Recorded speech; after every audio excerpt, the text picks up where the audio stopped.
Please, the floor is yours, Berhan. Thank you. Thank you. Thank you for the question.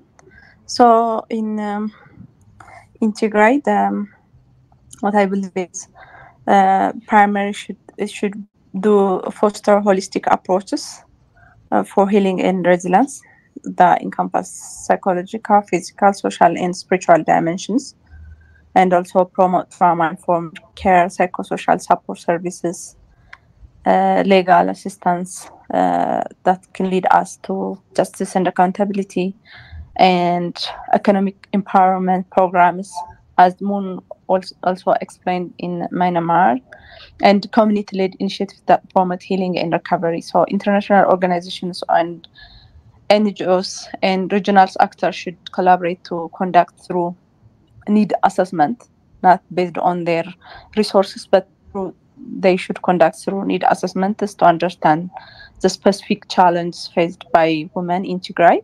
This involves gathering data in economic, psychosocial, physical adversities they encounter, and it would be helpful sharing these data among all stakeholders, ensuring a common understanding of the situation and equity of resource mobilization.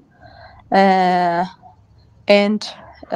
in addition to this, it have to NGOs and international organizations have to start deep understand the cultural context and the communities involved, which the cultural context in Tigray cannot work in other parties. So it should a primary thing to do is understanding the cultural context and recognize that different cultures may have varying perspectives on gender, sexuality, and trauma, and also engaging with local leaders, activists, and scholars to gain insights into cultural norms, values, and sensitivity related to sexual violence and trauma.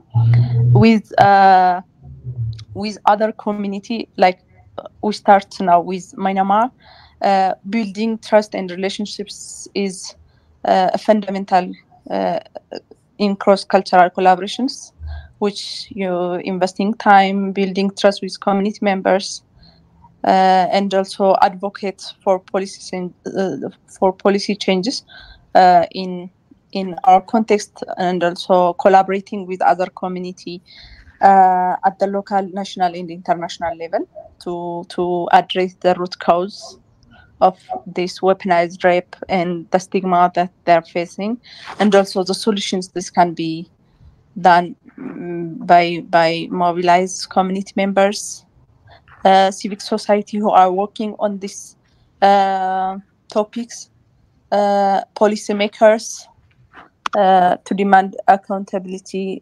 Maybe in Tigray will be difficult, as Dr. Charlotte mentioned. We don't have Ethiopia doesn't sign Rome Statute, but we can advocate for policymakers to demand accountability together, and justice and meaningful protection for survivors. Thank you. Thank you, Berhan. You've explained very well how immediate response by multiple actors is needed in Tigray, but that the response for health, psychological support, legal support, and socioeconomic empowerment has to be contextualized, and it has to be organized, and it has to come from the ground up. It has to realize that there are resources and capacities within the communities, and that every community, even though going through the same similar experiences, has different needs and different expressions. So thank you so much for highlighting this important points. And thank you everyone for writing your comments on the chat box. I have shared the questions to Dr. Charlotte, and I will type as soon as she replies, and the others will continue with the conversation. The next question is to Totoy, what essential support systems, and it's a similar question, so what essential support systems and resources do you feel are vital in amplifying the voices of survivors and providing the comprehensive support needed to empower and uplift them in their journey towards healing? Okay. Okay, thank you. I would like to request that networks and alliance promoting gender equality and women's rights are needed to be established. Many countries, including Myanmar, are dominated by patriarchy. That patriarchy mindset was caused by the man's desire to dominate women, and patriarchy also leads to crimes at the time of violence and injustice. We need to conduct awareness raising and education activities through various ways. Regarding the implementation of such activities, we also need to use technology and methods that can gain public attention, and also encourage or to use language relevant to different communities, including the differently abled communities. Campaigns are my another sessions.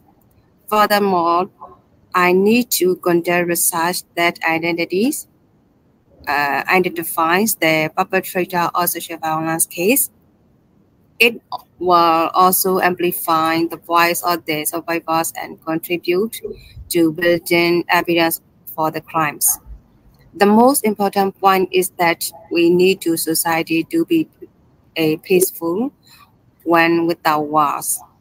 We need a momentum to end the coup, wars and violence, including sexual violence, rather than statements.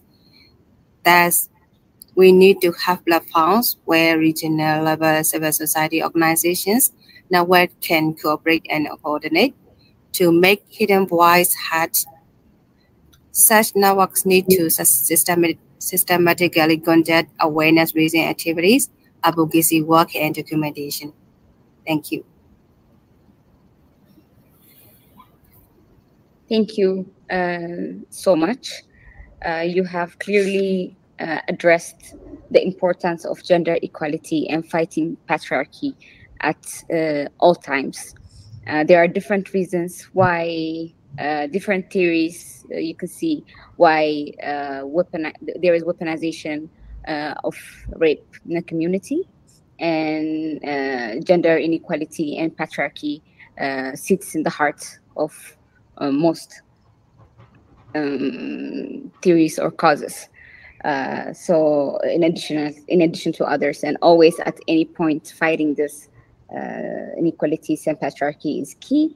And also you've highlighted how raising awareness using different technological approaches, human-centered designs, and also context-based for different communities is also important, and working collaboration with different CSOs in different parts of the world is also key to achieving this. Thank you very much. It's okay. I can go ahead and repeat the question for you. It is, how do you envision the collaboration and coordination among various international and regional actors to effectively respond to the diverse range of challenges confronted by women in Myanmar? You can go ahead now. Thank you. Thank you so much for the question, because this question is very important for our country. So the current situation, collapsing all of the justice system, and also there is no rule of law. So that's why in the ground situation, women and girls are no safety place, even though they are living in their homes, their house. When the troop is coming, the troop is killing or rape and this kind of torture and all kinds of these things they are facing especially in the conflict areas. So the international role is very important for this situation. So the firstly, I would like to say to the international and regional community, please strongly stand with the civilians, the people from the country, because now the people are, strongly against and fighting for the justice, and also the military terrorist dictatorship. So this military terrorist dictatorship is also committed a lot of international crimes. So work together with the CSO, the women groups, and the young groups, all the groups who are closely work with the community. So this time is very important for strongly supporting for finding the justice, and also for transforming the political change based on their genuine peace, to have the genuine peace. So at the same time, we really want to collaborate and the network with the international community, and also we really want to helping and supporting by the international community, especially on the transitional justice. So as my organization, our the umbrella organization is also comprised with the 12 women's organization from different ethnic women's groups. So we are strongly working in this case, and also even though there's a lot of challenges and very risky situation, we have to fight against this kind of the terrorist and military dictatorship. So in that transitional justice point is the very important thing is reparation.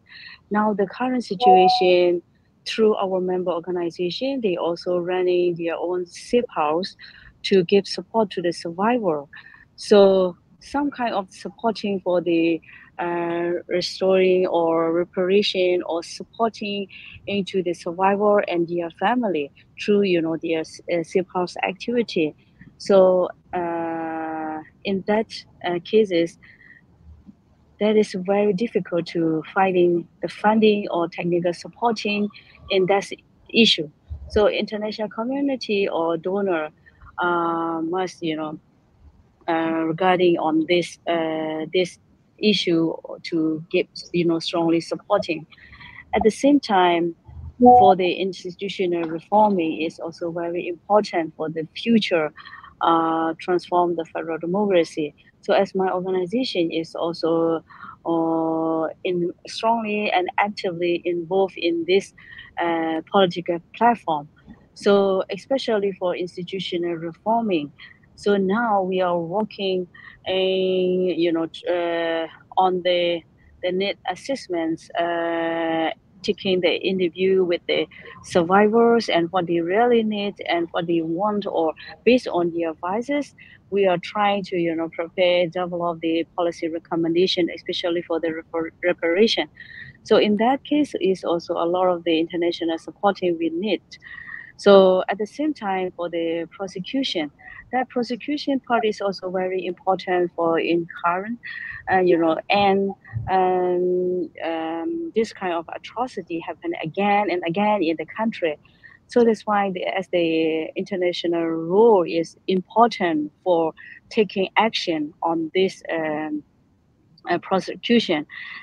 Now the military, the top leaders are strongly comment on doing this kind of the same impunity and same pattern, using as a weapon over this sexual violence is happening in different areas, not only in the one area or two area, but across country now happening. So we really want to, the UN Security Council should refer this atrocity or this case and the commander or this leaders to the ICC. So it is very important for end sexual violence in the conflict, and also to stop atrocity that happen in the the country. So it is very important things. The final, the lastly, we really need to collaborate and work together in the truth telling. So now our, the survivor and the victim is ready for sharing their story. So that's why somewhere when we can bring them to, speak up or the sharing their story for end this kind of the sexual violence in the conflict, not only in Burma but also the cross country, because of the war or the the fighting happen. This the Miss most Moon, yes yeah the please kind. most yes Thank yeah. So women and girls are the most vulnerable person. So that's why we have to work together in the ending sexual violence in conflict. Thank you so much. Thank you so much for your comprehensive response. You have called upon the international community to stand with the civilians in Myanmar as they are fighting for their rights, and that the international community should be a voice and work together with grassroots organizations working in their communities. And then collaborating and networking with international and national communities to work towards the transitional justice and reparations is key. You've also highlighted your experience, how there's challenges in running safe houses, and that there needs to be support in the specific survivor-centered responses that need to take place in this situation. So thank you very much for that response. For the last of my question is as a closing point, I will give this to BATSEBA. The question is, how can cross-cultural alliances and the sharing of best practices bolster the global movement against gender-based violence as a weapon of war? Thank you. Okay. Thank you, KOKOB, for the great moderation, and thank you for all our speakers and for all the questions that have come through. In terms of the specific question, what I can say is sharing experiences across different contexts and across different complexities, particularly considering the individual countries. Is important because we can share lessons. And the second thing is we can, as women, we can amplify our voices, which is also very important. So our being woman crosses boundaries, even considering the specific conditions within our individual countries. So that is one thing. And the second thing why this particular space has been set up is to actually empower our panelists as well as our listeners to go with actions, specific actions that they can take. So it will be great to invite all the speakers and everyone else if they have specific actions to be taken. I have my own, and that is my work with the Axumawian, with the war rape survivors. So I'll provide like the bank accounts, and it will be specifically targeted towards the war rape victims in these countries. So that is one thing. That is the third thing, I guess. So the first is to learn from our shared experiences. The second is to amplify our voices as a group of strong, brilliant women that we have as panelists and as moderator. And the third is to go with a specific action to take to make a difference on the ground. Thank you. Thank you, BATSEBA, for organizing this platform. As you've mentioned, our experiences, our backgrounds may be different, but the experiences we share, there's the similarities in which we build the solidarity, and it's a good platform to highlight how different, even though we're in different parts of the world, how our experiences collide, and also how you've mentioned the call for action is important. You've mentioned, I think we've asked all our panelists to prepare a call for action regarding their work, the work that they're doing, and the context that they're in. Thank you for mentioning the work with Axum University. I think I would, before, I think let's go to the questions, and I will bring back the panelists to mention the call for action that they've prepared.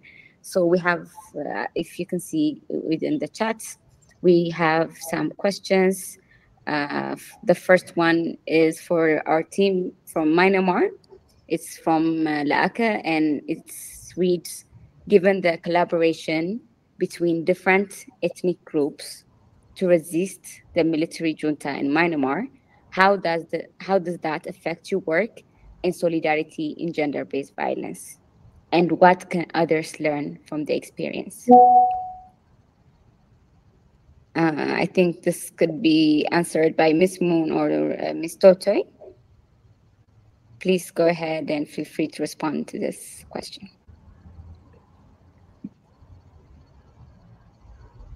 Hello, can you tell me again? The question is in the chats. So it says, given the collaboration between different ethnic groups to resist the military junta in Myanmar, how does that affect your work in solidarity in gender-based violence? And also there's a second question that reads, what can others learn from that experience? So how does it affect your work, and how can we learn from that experience? Yeah, hello. I'm the interpreter of Miss Toto. So could you give us 1 minute, please, to translate? Yes, please. Yeah, thank you. Yes, I will quick respond on that question. Yeah. So my organization is also, work together with the 12 different ethnic women organizations. Through that, women organization is also their own networking with their respective community. So at the same time as my organization is also work together and strongly in networking with the other ethnic women's organization. So in that case, we have, because of our strong networking and strongly supporting each other, that we can gain our, to reach our goal. Now you can see that after this military attempted coup happened, now the civilians and all of our CSO and women organization are more united and also strongly fight against this military dictatorship. So at the same time, even though there is a lot of challenges and risky situation, we are, the civilians is also stand, their resilience is also more increasing and supporting each other. So then there is morally or supporting each other is very supportive and very helpful for our work. Yes, thank you so much. Thank you. Thank you for the question. So at the moment, given the current situation, there are so many forms of the resistance and resilience against the military junta, and we also found that many women-led organizations and groups and the movements are also involved in the anti-junta military junta movement. So at the moment, we also found that there are two kinds of revolution in the society. One is the any kinds of physical resistance. Another one is the philosophical resistance, philosophical revolution, which includes the destruction of the conservative and chauvinist ideologies that oppress women. And so I believe this philosophical resilience can lead to a society where all of the people with a different gender, including women, have the equity and equality in the future. And I also believe that the current resistance movement of the many different communities with different identities, including the ethnicity or the classes of the gender, will bring will bring a contribution to a new society in Myanmar. Thank you. Thank you so much for both our panelists for your response. I think BRHAN, there's one question. Maybe it's also related to justice. So we've sent it to Dr. Charlotte, but there is a question from Free Tigray that says, I am a Tigrayan refugee living with many victims of gang rape. My question, how can victims living in refugee camps get justice? And also it goes on to state that there's no access to health and psychosocial support. Maybe if there is any point you want to add on that. Thank you. Thank you, Koki. I think this question about justice, so it goes to Dr. Charlotte, but the primary thing for to serve justice is a documentation. So documentation will be the primary thing to do. And when I say documentation, it should be documented for that can help for accountability. I think there is a problem. A problem about documenting. Maybe we can come with this topic another time. How we document sexual violence stories or testimonies. So I recommend to document the data, and also I mean, if he's in Tigray, we can ask. There is not enough psychosocial and economical support in ADP centers also, but there are organizations who work related to that. So maybe we can connect or collaborate with them if he is living in Tigray. If he is in Sudan also, maybe we can ask. That can help international organizations and others for the economical and psychosocial support, not for the justice. But until now, any Tigrayans who are victims of sexual violence are not getting any justice, let alone justice. They're not even recognized their pain. So we have a long way to do this. So this is what I could say. But primary, do please the documentation. We can come with how you can document the stories. Thank you. Thank you, BRHAN. As she's mentioned, the response for health and mental health support and legal aid, livelihood support are essential for survivors of sexual violence. But this hasn't been the case in Tigray and many parts of the world, especially where there hasn't been, in Tigray, where there hasn't been access to connectivity and people's voices weren't heard. But even without that, this response has been minimal. So advocacy is important. Connecting with the right organizations and with the right people is key. And of course, as BRHAN said, documentation is really important. But documentation has to be done by the right people who've taken the right trainings, because multiple engagement with survivors could lead to further trauma. And also documentation has its own procedures that could be accepted, especially in the legal case. So That is a very important point, but just to highlight that it has to be done by trained people and very carefully. So the other, I think we will reply in the comments for the questions for Dr. Charlotte. Maybe BATSEBA, if you can copy and paste the responses she sent to us through the WhatsApp here, if that's possible for you. And of course, there are some reflections from the people in the comments, which we truly appreciate. Thank you very much for the reflections. So there is one question from Gabra Amla to our team in Myanmar. It is, what was the role of religious leaders in the recovery of sexual assaulted women in Tigray? Okay. Maybe this is a question for BRHAN.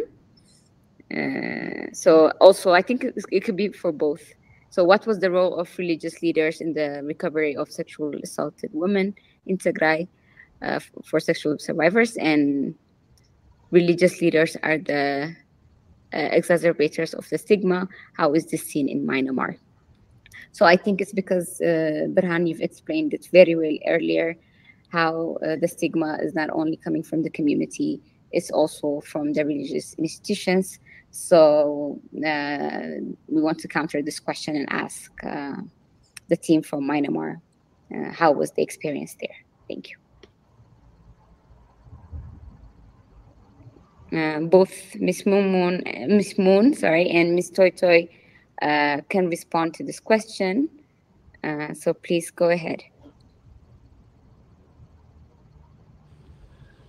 Yeah, the question is also very important as our experience after this military attempted coup happening.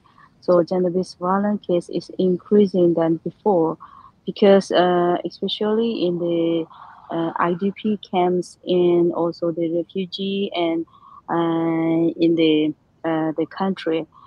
So then in that case is also, or some cases are, supporting or taking action by the community leaders or church leaders, religious leaders. But some cases, especially that kind of this gender-based violence happen that committed by the community leaders or something like that, it is very difficult to finding the justice to the survivor because the culture, traditionally or culturally in the country, especially the religious, most of the people are really respect and also very depend on the community leaders, especially the religious leader. So in that case, it's also, the women and girls are facing this kind of injustice situation. So that's why as our women organization is fighting in every step and every areas we have to fight against for this issue. So then, however, we at the same time we are continue doing the awareness raising activities to the community and the leaders and all of the stakeholders, especially who are really can take action on this the issue. So then that is a very important, for working together among the community with different the ethnic background or all of these civilians. Yeah, that is very important for us. Thank you. Okay. If not, as we are reaching to the end of our session today, I would like to give the floor to our panelists. And as I mentioned before, if there's any call for action that you want to highlight based on your context, based on your experiences and what you're working on currently, please go ahead. I would give the floor first to BRHAN from Tigray. Go ahead, BRHAN. Okay, thank you. Okay, again. So, as I mentioned before, the gap is huge. The situation are very dire. So, I call the for action to immediate humanitarian access, because these women are dying from starvation. That can ensure the safety of these women regardless, and explain the situation. And in Tigray, it has been cut off the humanitarian access. So I ask to allow humanitarian organizations to every corner of Tigray, including Europe and the other who are still living in Eritrean borders, and to promote accountability and justice, because our voice, our woman's voice, our this survivors' voice is not still heard and valued. Yeah, that's why there is no recognition. I know. I appreciate that many organizations and international medias are publishing testimonies showing the situation in Tigray, but to the ground, it's not bringing the enough things. So I ask the UN organizations and NGO organizations to lead their situation to accountability and justice. And when I say accountability and justice, it should have to be to victims' victims' side. What's accountability means to the victim. So we can start with that. They can start with that. And as the interim government and the federal government are not are ignoring this situation, international pressure and diplomacy is needed, and encourage countries with the influence use this leverage and to promote peaceful resolution, and also respect for these human rights in Tigray, and protect and support for survivors, and advocate for the deployment of peacekeeping forces, maybe, and ensure the protection of vulnerable populations, also those who are living around Western Tigray and Europe, and start humanitarian funding and assistance, because it's not enough. It's not the psychosocial support and the economical support. And one of our brother was asking, they're not getting enough psychosocial and economical support. I believe it's in Sudan. So we call these actions for all Tigrayans who are living in Tigray and in Sudan. Yeah, thank you. And also I would like to add those who are starting medias to advocate the situation aggravatingly, putting pressure on decision makers to take swift and effective action. So it's important to address these things. I would like to say thank you for having me, and thank you, Koki, for moderating it very well. And listeners, I'm so happy that you listened us, shared our experiences. Thank you. Thank you, dear BRHAN, for all your responses throughout the day and highlighting the sufferings of our community and women in Tigray. As you've mentioned, it's important to not delay any sort of responses, whether it's health, whether it's the livelihood responses or the justice when it comes to our community. And it's vital to remember as we move forward in healing to justice and reparations. It's always important to remember that our sisters and our brothers are still facing this horrific acts as we still speak. Our people of Tigray living in the western, eastern, and southern Tigray, where the lands are still occupied.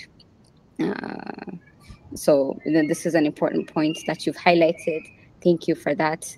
I will proceed to our presenters from Myanmar to highlight their call for action. You can go ahead, Ms. Moon. Thank you. Yes, thank you again. So for and this kind of the issue across country or the whole world globally, this kind of the collaboration and networking is very important for doing the advocacy and lobby. So if we cannot raise the voice and we cannot amplify this, this issue to reach to the policymaker, we cannot do nothing. So that's why for making decision or to have the action plan, and is extremely important by doing this kind of collaboration and networking, and also supporting each other and sharing, and this kind of the sharing and section is also really important. So we hope that in the future we can more work and collaborate together. Thank you so much. Thank you, Ms. Moon. Thank you for your wonderful presentation today and highlighting how important it is to collaborate among communities and women facing this heinous acts and violations around the world. I would give the chance to Ms. Totoy to respond. Thank you. Hello, Ms. Totoy, if you're able to hear. The question is,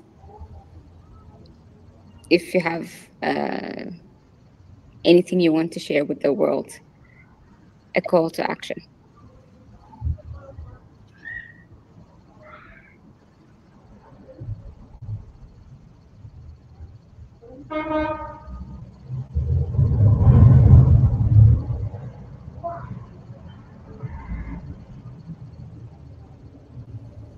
Okay. Maybe Ms. Toy Toy is having difficulties connecting. I think we've addressed all the questions except the question for Axumawian Media, in which Dr. Charlotte has responded, and I will DM that response or put it in the comments.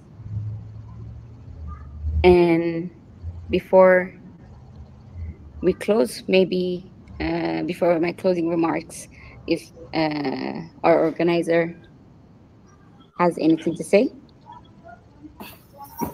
BATSEBA. I just want to say thank you so much for all your insights, and for the purpose was to amplify voices. So thank you so much for sharing your experiences, your insights, and for raising your voice for this very important cause. And we're going with the specific actions to take. So yeah, that's all I'd like to add. Thank you so much. Thank you, dear BATSEBA. So I think this will come to our closing session. So we're going to be closing our session now. So I would like to thank you all for joining us today. It has truly been a powerful session with panelists from the international community, from Tigray, from Myanmar, coming together to share their experiences and demonstrate solidarity for one. As we move forward, we're reminded of the profound challenges war poses for women, girls, and communities, leaving scars that may not be ignored. Let's continue our advocacy efforts and urge decision makers to make swift action. I look forward, I think just like any of us, I look forward to further collaborations and connecting with women globally who are working in this area so that we make an actual difference. Yeah, thank you so much. I know it's been an intensive session, so unwind and enjoy the rest of your Sunday. Bye.